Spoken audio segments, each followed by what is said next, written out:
Hello, welcome to Ali वेटने wisdom. दोस्तों, जैसा कि मैंने पिछली वीडियो में बताया था कि जीसी बनर्जी से हम एनिमल न्यूट्रिशन पढ़ने की कोशिश करेंगे, क्योंकि एनिमल न्यूट्रिशन एक ऐसा सब्जेक्ट है जो बहुत ही बड़ा है, बहुत वास्ट है। और कोई भी अगर ये कहता है कि भाई वो एनिमल न्यूट्रिशन के बारे में मतलब उस बहुत कुछ जानता है, तो वो असल में उसके बारे में कुछ नहीं जानता है। क्योंकि ये इतना बड़ा फील्ड है, डेली डेली मतलब नई नई रिसर्चेज होती हैं। डेयरी न्यूट्रिशन अलग है, गोट न्यूट्रिशन अलग है, पोल्ट्री, फिर पोल्ट्री में भी layer nutrition, broiler nutrition, breeder nutrition, है ना, अलग अलग है। फिर उसमें अलग अलग और स्पीशीज़ आ जाती हैं, टर्की आती है, डक्स आती हैं, गीज़ है, तो मतलब हर क्वेल है, हर एक चीज़ का एक अलग अपना स्टैंडर्ड रहता है। तो अगर कोई ये समझता है कि वो बहुत सब कुछ जानता है इसके बारे में, तो वो असल में कुछ नहीं जानता है। तो हम भी यहाँ पर कोई किसी को पंडित बनाने के लिए नहीं बैठे हैं कि हम किसी को बहुत ज़्यादा सिखा देंगे, लेकिन एटलीस्ट जो मेन चीज़ें हैं जिनसे जो मतलब रोज़मर्रा की चीज़ें होती हैं एनिमल न्यूट्रिशन से रिलेटेड, जो हम फीडिंग कराते हैं अपनी एनिमल की, उसे प्रैक्टिकली अपने फार्म पे अच्छे से मतलब कर सकें और अपने एनिमल को स्वस्थ रख सकें और कम से कम लागत में उनकी फीडिंग कर सकें। तो क्या इसके अंदर है एनिमल न्यूट्रिशन के अंदर, हम टॉपिक बाय टॉपिक इसे डिस्कस करते चलेंगे। तो सबसे पहला जो इसमें टॉपिक आता है वो आता है composition and classification of feed stuffs. Feed stuff का जो फीड हम खिलाते हैं एनिमल को, उसका कंपोजिशन क्या है और उसका क्लासिफिकेशन कैसे किया गया है टेक्निकली। तो यहाँ पर मैं आपको इसी बुक से पढ़ाऊँगा। और देखिए, क्योंकि ये ना एक स्कैन कॉपी है और ये सिर्फ पढ़ाने के पर्पज़ से ली गई है। आपसे ये वो है, मतलब मेरा, अगर आपको ये पढ़ना है तो आप बुक ख़रीदिए और उससे मतलब पढ़िए। क्योंकि देखो, जो किताब लिखता है ना, उसे भी तो उसका वो मिलना चाहिए ना, बेनिफिट। तो वो जब आप किताब ख़रीदेंगे तो उसे और इनकरेजमेंट मिलेगा, जिसने इसे लिखा है या जो इस पे और काम लोग कर रहे हैं इसे और इम्प्रूव करने के लिए। तो आप किताब ख़रीदिए और उससे मतलब पढ़िएगा। यहाँ पर जो जो चीज़ें हैं वो मैं दिखाऊंगा, और क्योंकि अगले चैप्टर्स जो होंगे, अगर आपके पास किताब होगी तो आप उसमें से पढ़ते रहेंगे, मैं यहाँ पर आपको समझाता रहूँगा। तो शुरू करते हैं, composition and classification of feed stuff. Live stock जो फीड्स होते हैं उन्हें जनरली जो क्लासीफाई किया जाता है वो according to the amount of specific nutrient they furnish in the ration. कौन सा न्यूट्रिएंट वो अपने राशन में फर्निश कर रहे हैं, दे रहे हैं, उसके बेसिस पे लाइव स्टॉक फीड को क्लासीफाई किया जाता है। ये दो कैटेगरीज़ में जनरली क्लासीफाई होते हैं, एक होते हैं रफेजेस और दूसरे होते हैं कंसनट्रेट। अब रफेजेस क्या है? रफेजेस जो होते हैं वो बल्कि फीड्स होते हैं, जैसे भूसा है, घास है, साइलेज है, इन चीज़ों को हम कहते हैं रफेज। देखिए, जो मैं बोलूँगा ना, अगर आपको टेक्निकली समझ में ना आए तो उसे रट लीजिए शुरू के लिए एटलीस्ट, ठीक है। फिर धीरे धीरे जब चीज़ें बढ़ेंगी, हम आगे जाएंगे, तो आपको बादल झटते चले जाएंगे, धुआं हटता चला जाएगा, आपको चीज़ें क्लियर होती चली जाएंगी। मेरा बिल्कुल ये मतलब मौला अली अलैहिस्सलाम का ये कॉल है कि भाई, अगर तुम्हें कुछ आता है तो तुम उन लोगों को बताओ जिन्हें नहीं आता है, ठीक है। इसी तरीके से इल्म आगे फैलता है, नॉलेज आगे फैलती है। तो मेरा बिल्कुल यही पर्पस है कि जो भी नॉलेज है इससे रिलेटेड, जो किताबों में लिखी है, जिस तरीके से समझाया गया है, अगर आपको टर्मिनोलॉजी नहीं पता होगी तो आप चीज़ों को समझेंगे कैसे। तो अगर कोई चीज़ अभी नहीं है समझ में आती है तो उसे आप अभी रट लें, नोट्स बना लें, लिख लें, और जैसे जैसे चीज़ें आगे बढ़ेंगी, अल्लाह करे कि ये जो शुरू किया है ये चलता रहे, आप लोगों का रिस्पांस अच्छा मिले इस चीज़ को। क्योंकि पढ़ने वाले लोग बहुत ज़्यादा नहीं हैं, सब लोगों को पकी पकाई खिचड़ी चाहिए कि भाई हमें फॉर्मूलेशन बता दो और हमारा एनिमल वो अच्छा दूध देने लगे और हम कुछ और करें, ठीक है। वो वाला हिसाब मेरा नहीं है। यहाँ पे अगर आपको पढ़ना है, हम सबको सीखना है, तो आप इसमें वीडियो को फॉलो करें, और नहीं अगर है आपके अंदर पेशेंस तो किसी के साथ कोई भी इसमें ज़बरदस्ती नहीं है। तो हम इसी तरीके से इसे पढ़ेंगे, आपका रिस्पांस अच्छा मिलेगा तो मैं इसे कंटिन्यू करता रहूँगा। क्योंकि इसमें एक बेनिफिट ये है कि मुझे क्योंकि प्रेजेंटेशन और वीडियो बनाने में ना बहुत टाइप वाइप करना पड़ता है, लिखना पड़ता है, और अगर ऐसे ही चलेगा तो ये मतलब इससे डिस्कस करना बहुत मुश्किल नहीं है होगा हमारे लिए।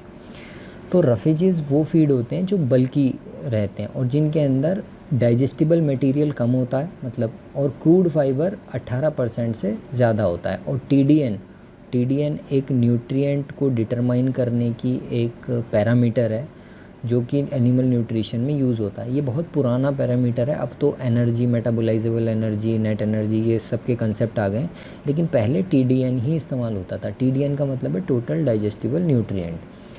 तो जिन फीड्स के अंदर 18% से ज़्यादा क्रूड फाइबर होता है, बल्कि फीड होते हैं, और टीडीएन 60% से कम होता है ऑन ड्राई मैटर बेसिस, तो उसे हम कहते हैं रफेज। ठीक है। और कंसनट्रेट फीड क्या होते हैं, इसका उल्टा होता है, वो जिनके अंदर स्मॉलर अमाउंट ऑफ फाइबर, जिसके अंदर फाइबर कम रहता है और जिसकी डाइजेस्टिबिलिटी ज़्यादा रहती है, मतलब ज़्यादा डाइजेस्टिबल होता है, और उनका जो न्यूट्रिटिव वैल्यू होती है टीडीएन की वो 60% से ज़्यादा होती है। तो इस तरीके से हम रफेज को और कंसनट्रेट्स को क्लासीफाई करते हैं एनिमल फीड को दो चीज़ों में। अब आप अपने एनिमल को क्या देते हैं, उसे घास देंगे, साइलेज देंगे, भूसा देंगे, यही सब चीज़ें बल्क में दी जाती हैं, मतलब कट्टों में, बड़े बड़े बोरों में भर के या ट्रैक्टर में भर के, तो यही आता है ना, भूसा वगैरह और ये सब चीज़ें, ये हरा चारा। तो वो तो हो गई आपका रफेज। दूसरा क्या दिया जाता है, आप चोकर दे रहे हैं, खली दे रहे हैं, या गेहूँ, मक्का, या कैटल फीड आता है मार्केट में, वो दे रहे हैं, तो वो कंसनट्रेट हो जाता है। तो दो चीज़ें हो गई, एक रफेज और दूसरा कंसनट्रेट। जो चीज़ें यूज़ होती हैं as a feedstuff life stock को फीड कराने के लिए, वो लगभग 2000 से भी ज़्यादा हैं पूरी दुनिया में।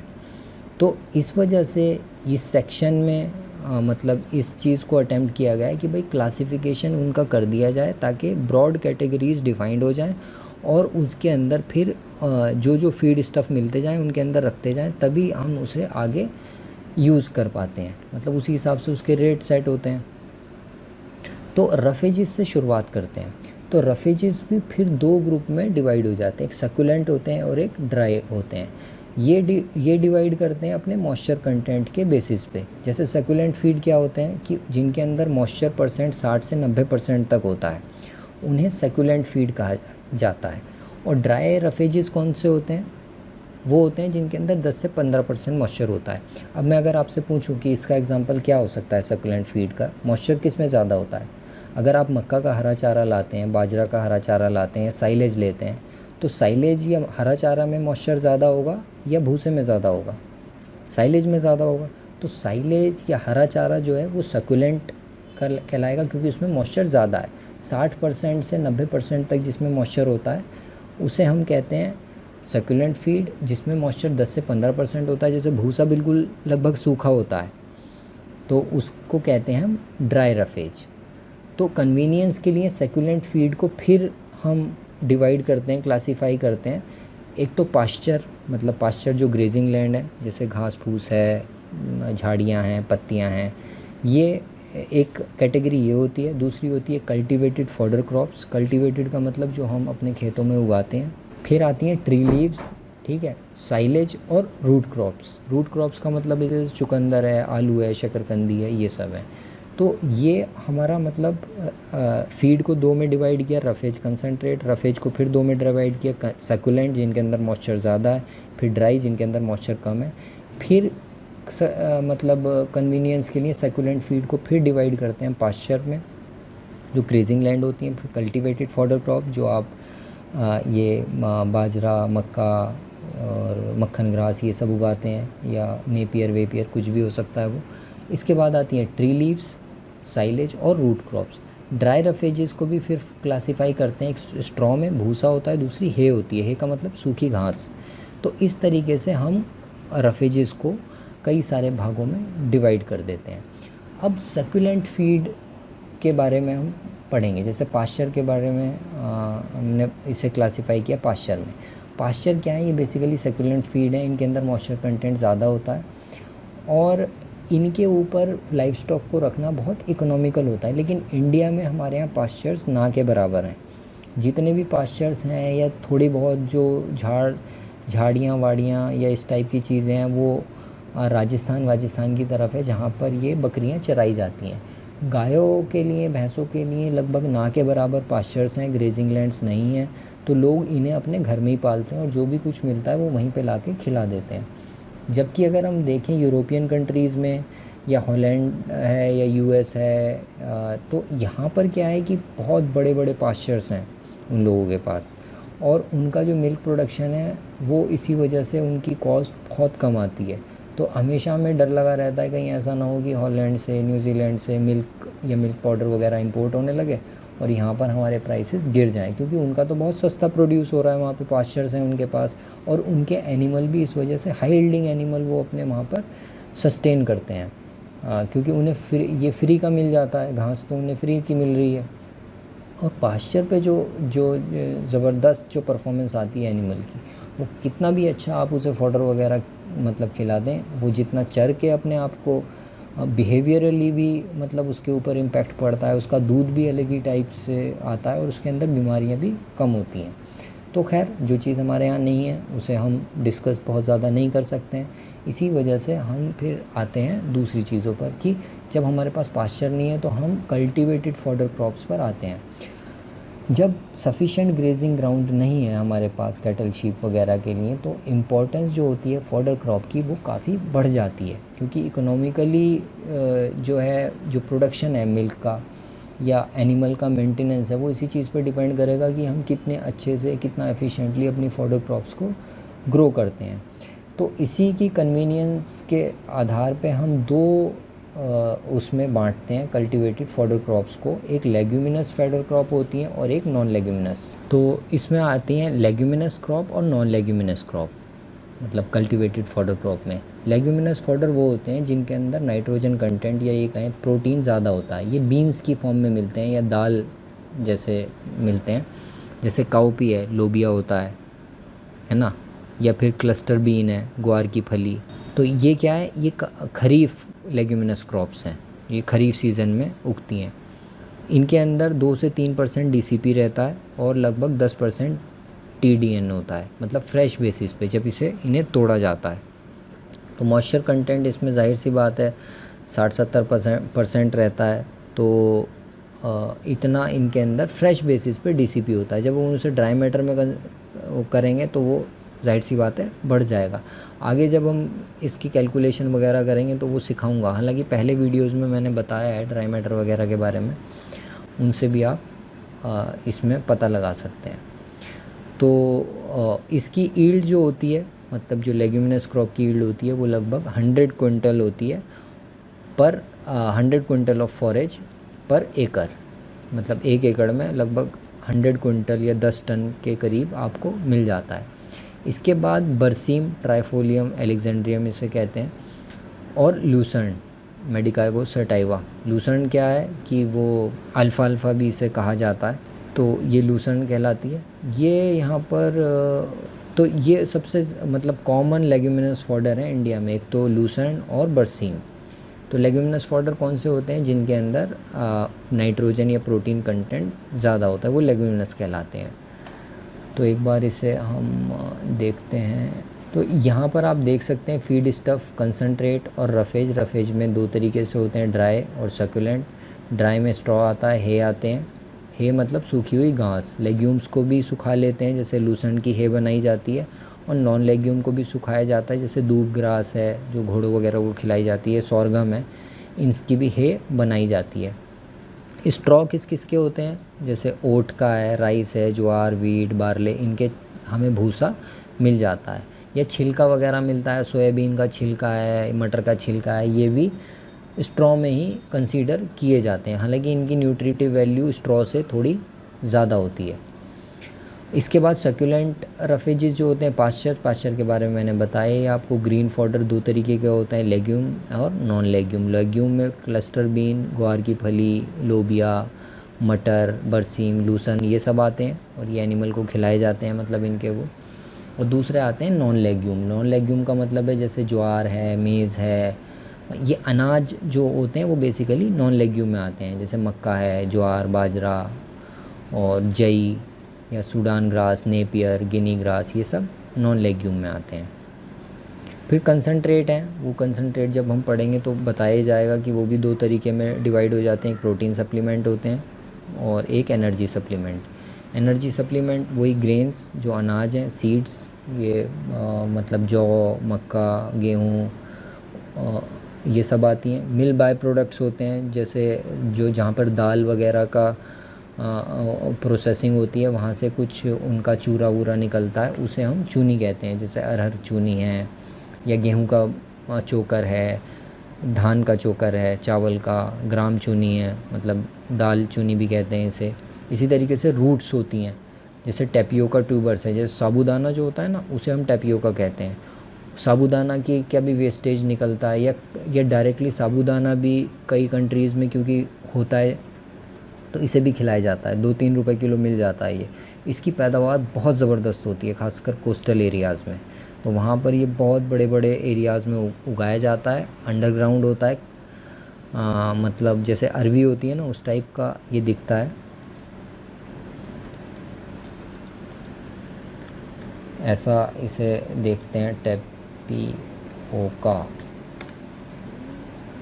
तो ये होता है टेपियोका, आप देख सकते हैं साबूदाना। तो ये काफ़ी सस्ता भी मिल जाता है, मतलब बहुत सस्ता मिल जाता है क्योंकि इसकी पैदावार काफ़ी होती है। लेकिन कोस्टल एरियाज़ अफ्रीका में ये बहुत मतलब मिलता है।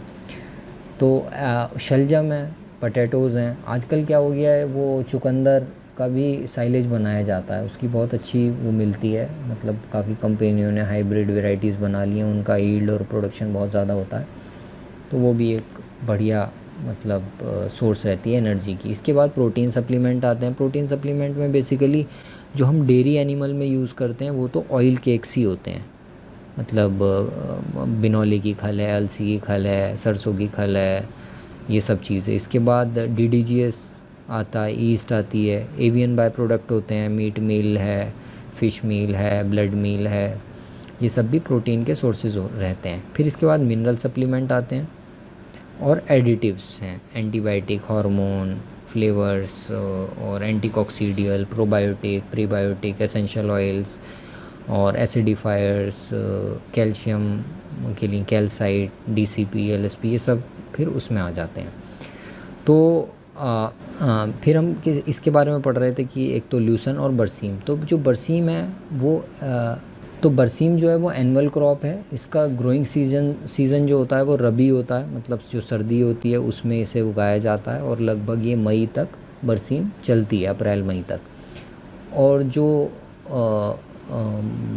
ल्यूसर्न है ये पेरिनियल क्रॉप है, मतलब साल भर ये चलती है, मतलब एक बार जब उगाते हैं तो 3-4 साल तक इससे आप फसल ले सकते हैं। पेरिनियल टाइप की क्रॉप है इसमें, और इसकी जो ग्रोथ होती है ज़्यादा बसंत ऋतु में और सर्दियों में होती है, और मानसून में ये थोड़ी कम हो जाती है। और ये दोनों जो क्रॉप्स हैं इसमें आप मतलब 1 एकड़ में लगभग 300 क्विंटल तक पैदावार हासिल कर सकते हैं 5 से 6 कटिंग में। और इसके साथ डिसएडवांटेज एक ये रहता है कि अगर ये जब हम खिलाते हैं ना तो एनिमल में ब्लोट होने की प्रॉब्लम के मतलब ज़्यादा चांसेस रहते हैं, रिस्क रहता है ब्लोट का, क्योंकि अगर ये सही कंडीशन में नहीं ग्रो हुई है ना, या इनके ऊपर ओस है या वो सब है, तो HCN पॉइजनिंग हो जाती है, और HCN पॉइजनिंग भी होती है, और ब्लोट के लिए बहुत मतलब रिस्क रहता है, अफारा जिसे कहते हैं ये वाली क्रॉप्स खिला के। तो जब भी इन क्रॉप्स को खिलाया जाए ये एडवाइजेबल है कि इसके साथ कुछ ड्राई फॉडर हमेशा दिया जाए। लूसन और बरसीम के अंदर 2.5 से 3% तक प्रोटीन DCP होता है, और 5-12% तक TDN रहता है फ्रेश बेसिस पे। ये वैल्यूज़ ऐसी हैं कि जब आप इसे कैलकुलेट करेंगे ना, मतलब तब आपके काम आएगी।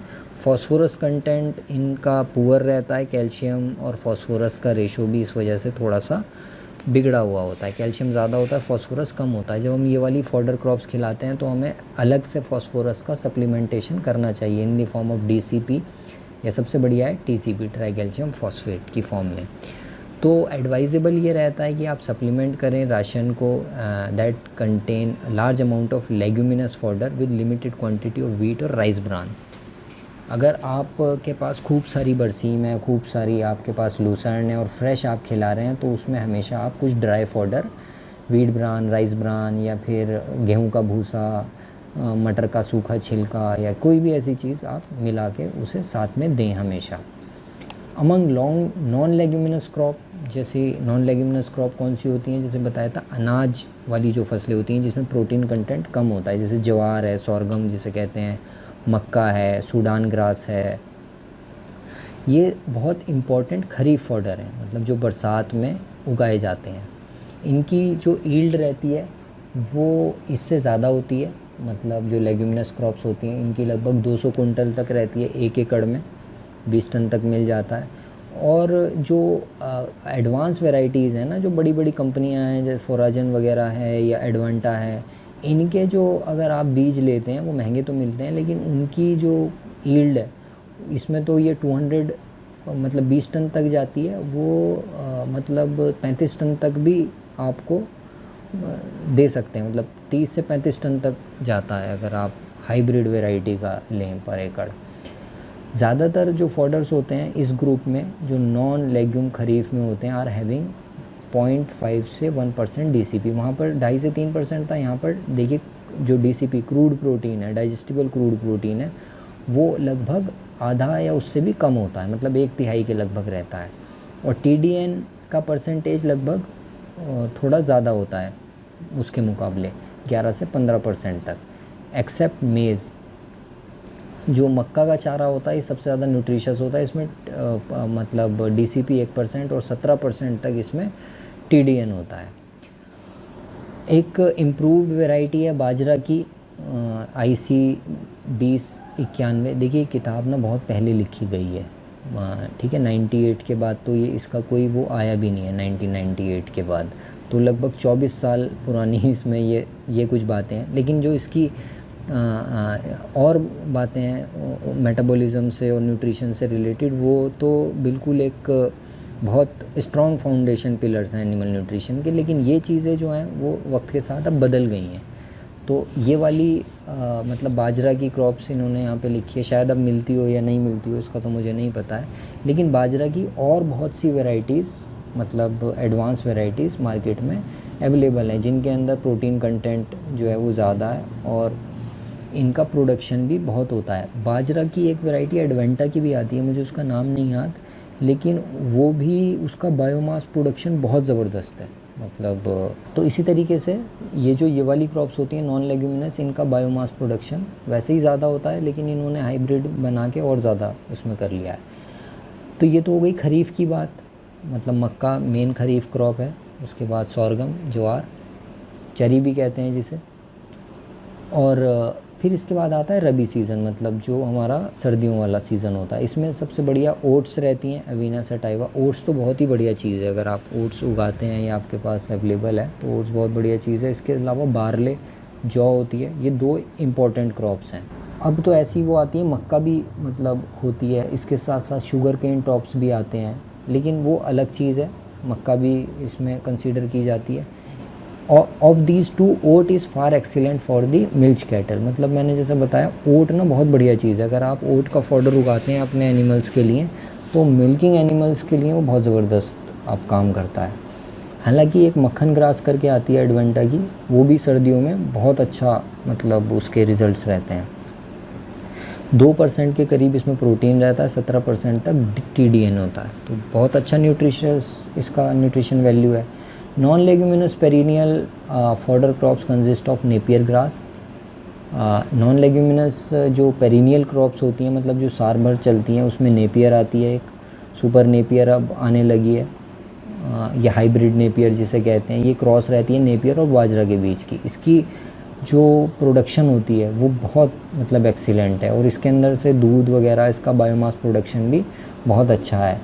हाइब्रिड नेपियर या सुपर नेपियर जिसे कहा जाता है, तो वो भी आजकल लोग मतलब उसका सेल भी करते हैं, धंधा भी करते हैं, अपने यहाँ उगाते भी हैं। तो ये पेरिनियल नॉन लेग्यूमिनस में आता है। गिनी ग्रास है, पैराग्रास है, तो ये सब यूज़ होते हैं नॉन लेग्यूमिनस फॉडर क्रॉप्स, मतलब सक्यूलेंट।